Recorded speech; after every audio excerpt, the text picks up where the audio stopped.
Bienvenidos a Diagnosticando, nuestro podcast radiológico donde la imagen siempre habla. Yo soy la doctora Rocío Madera. Como siempre me acompañan la doctora Gretchen Soriano, la doctora Ana Vázquez y la doctora Patricia Germán.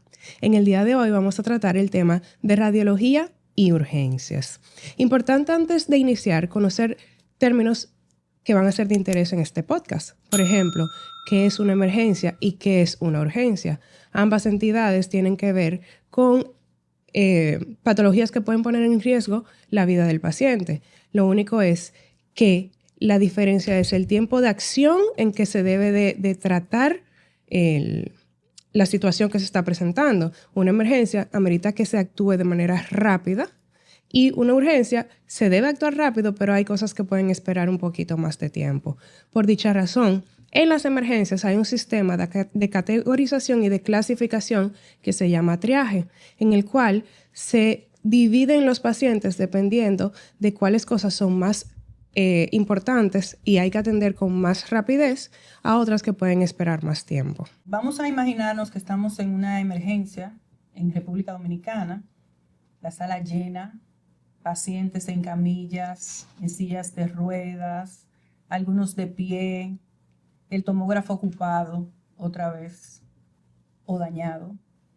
Y la pregunta aparece, ¿qué hago? ¿Espero la imagen o trato al paciente? La realidad en urgencias en República Dominicana es la siguiente. Hay muy alta demanda de pacientes. A veces los recursos están limitados en algunos centros. No todos los centros cuentan con tomografía o resonancia disponible 24/7. A veces los rayos X llegan con ciertos retrasos, sobre todo los reportes. El ultrasonido es operador dependiente, por lo tanto, si la persona que está a cargo de hacer la sonografía durante esa guardia no tiene mucha experiencia, eso va a ir en detrimento del paciente. Por lo contrario, si es una persona experimentada, ayudará bastante a definir el diagnóstico y el tratamiento a dar al paciente. Otra cosa que no ayuda es la presión del paciente. Todo el mundo quiere que lo atiendan primero. Yo necesito atención. Entonces, una vez que ya el paciente lo tenemos en la emergencia, ¿qué estudios debemos pedir primero? Bueno, primero hay que delimitar algunas cosas. ¿El paciente está estable o está inestable? Si el paciente está estable, dependiendo de la situación por la que haya venido de la emergencia, se toma la decisión de hacer X o Y examen. Uh-huh. Pero si es un paciente inestable, lo correcto es estabilizarlo primero y luego pensar en imágenes. Tomando en cuenta que, obviamente, dependiendo de la condición que tenga el paciente, se va a determinar si se puede o no se puede hacer el estudio. Porque un paciente, como bien dijiste, inestable, no puede dejar la atención médica inmediata que necesita para ir a hacerse un estudio de imágenes. Porque lo primero es estabilizarlo, mantener los vitales... garantizar la vida del paciente. Exacto. Antes de pensar en que hay que trasladarlo a una sala de imágenes o de esperar a que se trasladen los equipos al área de emergencia. Primero lo primero. Así mismo es. No todas las emergencias pueden y deben esperar una imagen. Claro. Y en base a... O sea, el médico que recibe es quien tiene que valorar signos vitales, si está consciente, orientado, el examen físico que todo médico debe hacer. Uh-huh. Y a partir de ahí se decide si el paciente está en condiciones de entrar a hacerse un estudio o sencillamente continúa. Hay situaciones o entidades que no permiten dar paso a hacer una imagen inmediatamente. Entre ellas están que el paciente llegue con un choque hipovolémico, que el paciente esté en un estatus epiléptico, que el paciente venga con una cetoacidosis o una hipoglicemia, vamos a hablar en términos más llanos, uh-huh. Un choque anafiláctico, un paro cardiorrespiratorio. Estas son condiciones que primero hay que estabilizarlas y luego entonces uno procede a realizar los estudios de gabinete que sean necesarios a nivel de imagen. Sí lo necesita. Sí, exacto. Que normalmente estas condiciones siempre llevan un estudio de imagen después de. Uh-huh. Sí, muy bien dicho. También hay que tomar en cuenta que no todas las emergencias ameritan una imagen diagnóstica de inmediato, pero hay otras entidades clínicas que sí. Muchas veces tienden a pensar que cuando el paciente está nubilado, confundido, el paciente está haciendo un evento vasculocerebral isquémico, vamos a hacerle un estudio de imagen de inmediato. Pero ¿qué pasa? Muchas veces nos olvidamos de la clínica. La clínica es imperativa. Después que se hace un examen clínico correcto, regularmente se sabe qué tipo de imagen diagnóstica usted debe recomendar. El paciente tiene un evento vasculocerebral isquémico. El médico de la emergencia sabe qué indicar. ¿Qué estudios se realizan con mayor frecuencia? Bueno, lo que habitualmente se realiza es la radiografía de tórax, el estudio por excelencia. Cada vez que el paciente tiene una sintomatología clínica a nivel pulmonar, a nivel respiratorio, una radiografía de tórax. De ley. De ley. Los traumas. Claro que sí. A nivel ginecológico. Que la paciente no se siente el bebé. O que... Un sangrado disfuncional. Exactamente. Lleva su sonografía. Yo creo que en la actualidad, lamentablemente, la medicina se ha tornado muy dependiente de las imágenes diagnósticas. ¿Por qué? Porque hacer un examen clínico adecuado te da muchas veces el diagnóstico del paciente. Pero claro está, ellos también se apoyan en las imágenes diagnósticas para ellos confirmar o descartar una patología u otra. Tomando en cuenta que las imágenes confirman un diagnóstico, no sustituye la evaluación clínica y el examen físico que se le hace a un paciente. Sí. Nosotros confirmamos y basándonos en eso podemos decir que el rol del médico radiólogo dentro de una emergencia es confirmar un diagnóstico sospechado. ¿Por qué? Porque si tienes una sospecha de un neumotórax, vamos a hacerle una radiografía de tórax, ahí se ve. Si tienes una sospecha de un accidente cerebrovascular, tomografía de cráneo, ahí confirmamos. Tú descartas si es un ACV isquémico o es exactamente. Entonces ahí tú embolizas o anticoagulas. O anticoagulas, exactamente. Y de paso, cambias el diagnóstico posible que tiene el paciente, que ese sería el segundo rol de nosotros como médicos radiólogos. ¿Por qué? Porque tú estás sospechando de algo, pero si en la imagen tienes otra patología que pueda simular clínicamente lo mismo, cambias tu actitud. Y la guía para decisiones rápidas. Si un paciente va o no va para quirófano, si un paciente va de alta o si un paciente se queda interno, si un paciente va para sala o si va para intensivo. Eso se determina únicamente con el manejo en conjunto de todas las entidades. Exacto. Tú sabes que en ese sentido están lo que son los diagnósticos presuntivos. Entonces, exacto. Se plantean una serie de diagnósticos presuntivos. Entonces, ya las imágenes vienen a corroborar sobre uno u otro e ir descartando cuáles de las posibilidades siguen o se descartan. Exacto. Otra situación donde la imagen es muy útil es en el caso de los traumas cerrados. El paciente no se está desangrando, o sea, no tiene una hemorragia visual, visible, pero si el paciente está estable, lo correcto es hacerle un estudio de imagen, que en este caso sería una tomografía, y tú ahí puedes descartar que hayan fracturas u órganos afectados como el hígado, el vaso, una ruptura, que son entidades que ponen en peligro la vida del paciente. Claro. Y hay que entrar a cirugía inmediatamente. Que ahí es que, por eso es tan importante la clínica y la historia del paciente. No es lo mismo. Yo estaba en mi casa, me dolía el abdomen, me duele todavía, pero hace 3 semanas que me duele. Yo estaba manejando, me atropelló un camión y de repente no se me quita un dolor de este lado. Entonces ya, obviamente el accionar es diferente. ¿Por qué? Porque tú tienes una conducta más tranquila, con más calma de cómo vas a proceder con ese paciente, pero te llegó el que tuvo el accidente. Entonces ese es el manejo en urgencias. Por eso el triaje. No, claro, y también otro caso que nos llega mucho a emergencias, el famoso abdomen agudo. Es un paciente que llega con un dolor abdominal persistente, desesperado, y tú tienes varias opciones diagnósticas en base a tu criterio clínico. Podría ser una apendicitis, podría ser una perforación intestinal, podría ser una obstrucción. El examen físico te va a orientar, pero la imagen realmente te va a ayudar a esclarecer el diagnóstico. Entonces, en este caso, la clínica sospecha el diagnóstico, la imagen la confirma y decide si el paciente va o no a cirugía. Por eso es que radiología tiene interacción con tantas especialidades, porque realmente si es un paciente, exacto, si es un paciente politraumatizado, vamos a tener contacto con ortopedia, vamos a tener contacto con cirugía, con los mismos emergenciólogos. Si es un paciente ginecológico o una paciente embarazada, vamos a tener contacto con los ginecólogos, los neurólogos en los casos de eventos cerebrovasculares, en los traumas craneales, los neurocirujanos. Nosotros hablamos con todo el mundo. Y lo ideal es eso, que haya una interacción. Como hemos repetido en varias veces en algunos capítulos, que el manejo multidisciplinario y cuando se basa en clínica, en estudios y demás, eso es sumamente beneficioso para los pacientes. Pero pasa algo muy particular. Por ejemplo, en nuestro país, la mayoría de las emergencias están ocupadas por médicos emergenciólogos. Uh-huh.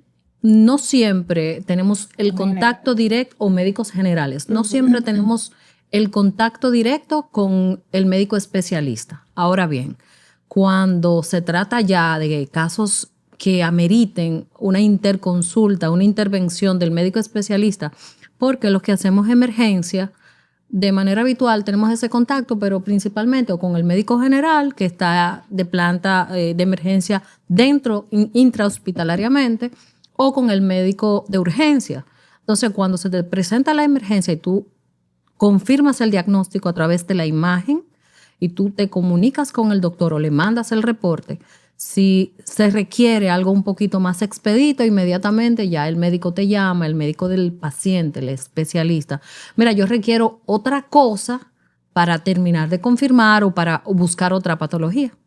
Y otro detalle, siempre y cuando en el centro estén las modalidades diagnósticas disponibles. Que ese es otro. Porque realmente no en todos los sitios hay tomografía. Eso fue lo que dijo Gretchen. No en todos los sitios hay sonografía. Y no en todos los sitios hay rayos X. Entonces hay que trabajar con lo que se tenga. Si tú tienes una emergencia y lo único que tú tienes es un sonógrafo portátil, pues tú obligado le vas a hacer la mayoría de estudios de eso. A veces lo hay, lo único que no dan el servicio es de emergencia, porque no hay médicos, radiólogos de llamada o algo parecido. Y en ese sentido, yo siempre he dicho, señores, un sonógrafo te resuelve. Exacto. No, sonógrafo en manos adecuadas. El estudio, por ejemplo, el estudio FAST, eso lo puede hacer un emergenciólogo, un cirujano, un gastro, claro, con la debida preparación. De hecho, la mayoría de los emergenciólogos en su formación, en la mayoría de los programas de formación de emergenciología modernos en nuestro país, tienen entrenamientos para FAST. Casi todos los centros diagnósticos, casi todos los hospitales de un segundo y tercer nivel en la actualidad cuentan con estudios de rayos X, casi todos, y con sonografía. El problema secundario es ese, contar con el personal para la interpretación, pero se está utilizando actualmente a nivel institucional mucho la telemedicina. O sea que vamos avanzando, ¿no? Sí, para los que no conocen el término FAST, eso es Focused Assessment Sonography for Trauma. Eso es evaluación sonográfica para pacientes traumatizados. Pero, como decía Vázquez, realmente tú puedes tener un sonógrafo, pero si no está el médico. Exacto. No, porque si la persona que va a hacer el examen no tiene la experiencia suficiente, no va a saber qué buscar. En un paciente politraumatizado, tú vas a sospechar que está fracturado, pero lo principal que ese paciente le puede... Lo primero es hacer un FAST porque tú no sabes si tú lo puedes mover o no lo puedes mover. Exacto. Entonces, lo primero que tú tienes que descartar es, ¿el vaso se rompió? Hay una ruptura esplénica. Hay sangre, hay líquido. Eso es grave. Aunque ya si es la aorta, créeme que no lo va a contar. No. Va a llegar en otra condición. Hay un hematoma hepático. hay líquido libre a nivel de la cavidad, eso significa que el paciente está sangrando internamente, aunque no se vea, aunque todavía los signos vitales estén estables. Entonces, en nuestro medio, en nuestro país, pedir un estudio de imágenes no siempre significa que vamos a obtenerlo. De hecho, hay lugares donde el paciente hay que trasladarlo a otro lugar. Lamentablemente. Porque necesita una tomografía sí o sí, y no hay. Entonces, simplemente se pide una ambulancia y vamos a trasladarlo a tal hospital o a tal centro médico. Eso es muy lamentable, pero es así. No todos los hospitales cuentan con estudios especializados de ese exámenes tipo. especializados. Y la tomografía es muy atractiva por las fortalezas que tiene la tomografía como estudio de imágenes, porque esa discriminación entre las estructuras, esa especificidad para ver si hay algún órgano que está lesionado, cómo puedes ver con más detalle la presencia de líquido, la presencia de traumas, para la parte ósea también es muy buena. Pero ¿qué pasa? No podemos pensar que cada emergencia que llegue se le va a indicar una tomografía, siempre y cuando esté disponible. ¿Por qué? Porque antes de tú indicar una tomografía, tú debes pasar por otros protocolos, otras modalidades que pudieran brindarte el mismo diagnóstico sin tener que someter al paciente a una tomografía. Otra cosa, la tomografía no es un estudio portátil, que es una fortaleza que tienen tanto los rayos X como la sonografía. Si tú necesitas un rayo X, óyeme, hay rayo X portátil, sonografía portátil, pero tú no puedes mover el tomógrafo. Entonces hay que estabilizar al paciente, llevarlo al área de tomografía si lo necesita, más el tiempo, más un poquito de más radiación que la que llevarían las rayos X, y la sono no usa radiación. Entonces hay que siempre sopesar qué estudio yo necesito, y para eso... Dos cosas que es bueno decir. Existen tomógrafos portátiles, existen ya. Pero aquí en el país no. En este país no lo tenemos. Exacto. Pero hay que decir porque esto es cultura general, porque no somos radiólogos nada más para RD. Entonces, por otro lado, también con lo que decía Madera, en el sentido de que no podemos usar todos los estudios que uno quiera, las modalidades. Ahí tenemos que entrar también en individualizar la clínica del paciente, de ver el paciente, de verdad si se beneficia, de qué estudio se beneficia más, si de una cosa o de la otra. Ahora, si tu estudio que tú mandas a hacer según los protocolos y las guías no te concluye, bueno, pasa al siguiente. Pero inicialmente tú eliges uno para empezar. Y si ese no te satisface, tú sigues con el siguiente. No, y saber también como paciente, señor, usted no va a una emergencia para que le hagan un estudio. O sea, usted va a una emergencia porque usted tiene una condición que le afecta a su salud, que no puede esperar para ser atendida vía consulta. Entonces hay una confusión muy grande. Yo me siento mal y yo quiero que me hagan me duele la cabeza hace un mes, yo quiero que me hagan una tomografía. No vas a ir por emergencia porque por ahí no te la van a hacer. No es lo correcto. Lo correcto es que tú vayas vía consulta, te evalúe el especialista y te indique lo que necesitas para ver qué pasa. Otra cosa que pasa mucho y Vázquez tiene que saber lo que trabaja en eso, en obstetricia, es que la paciente llega a emergencia porque no se siente el bebé o porque tiene un sangrado. Obviamente llaman al radiólogo, el radiólogo acude y una vez que se está haciendo el examen y ok, el bebé está bien, la paciente te dice, ay doctora, pero hágamele una foto de la carita a las 3 de la mañana. ¿Y qué sexo es? Y no me puede decir decir el sexo. Pero estamos en una emergencia, o sea, aquí lo único que tenemos que discernir es que el bebé está bien, su bebé está bien. Que no hay una condición que afecte a la mami ni al bebé. Un ritmo sinusal normal, no hay pérdida de líquido, el bebé se está moviendo.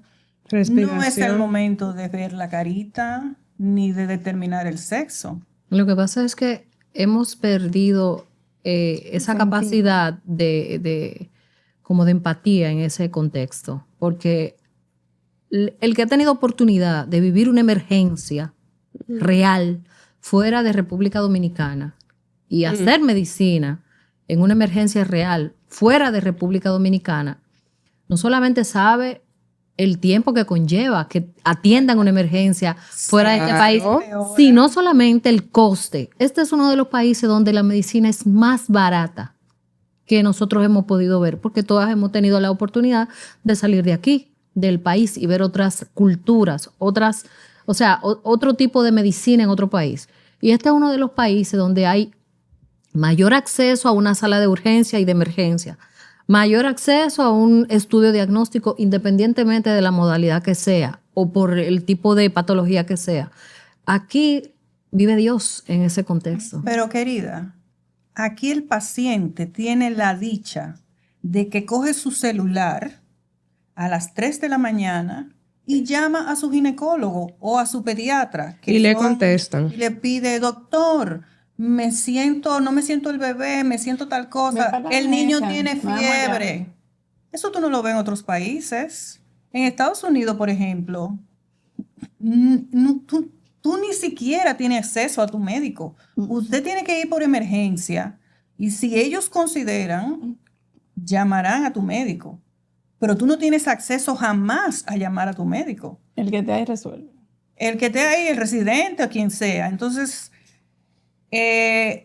aquí tenemos muchas expectativas de las emergencias. Queremos que todo sea rápido, que te den un diagnóstico inmediato, que te hagan muchos estudios, porque a los pacientes aquí les gusta que le hagamos muchos estudios. Sí, me hicieron de todo, me hicieron como 20 análisis de sangre. El paciente queda rayo conforme. X, me hicieron sonografía. O sea, no. El paciente queda hay conforme cuando le revisan. Exacto. Una dedo del pie. sobreexposición. Sobreexposición a todo. y gasto Y pérdida innecesario. de tiempo y atención que pudiera brindarle el personal a otro paciente que sí lo necesita. Que eso es sumamente delicado. Tenemos que tener en cuenta que en emergencia o urgencia, especialmente en nuestros países subdesarrollados, ¿verdad?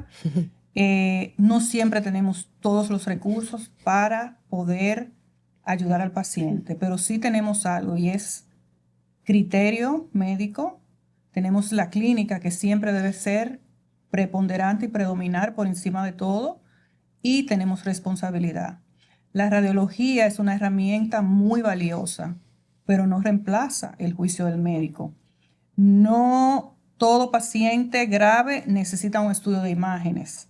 La imagen conecta en el momento correcto, salva una vida, pero si no es utilizada correctamente, es un tiempo perdido y quizás y probablemente en detrimento del paciente. Entonces, tenemos que recordar que en urgencias la imagen no es la que manda, es el paciente. El paciente te está diciendo, porque aún tú le haces un examen a un paciente y tú con tus ojos dices, pero yo lo veo normal, pero el tipo está revolcado de un dolor. Exacto. Entonces eso no se puede ignorar, no lo podemos ignorar. La empatía. No subestimar. No, que no. Y además, no todo diagnóstico normal significa que el paciente no tenga nada. Exacto, que el paciente no tiene nada. Ahí no terminó la historia, hay que seguir. Exacto. Señores, hemos llegado al final de nuestro capítulo, agradeciéndole de antemano su sintonía. Recuerden nuestras redes, en YouTube, Diagnosticando RD, en Instagram, Diagnosticando Podcast, en X, Diagnosticando Podcast y en TikTok, diagnosticando.po. Agradecer a Vaccessories por nuestras tazas personalizadas. Y nos veremos en una próxima entrega. Recuerden que aquí en Diagnosticando la imagen siempre habla. Bye.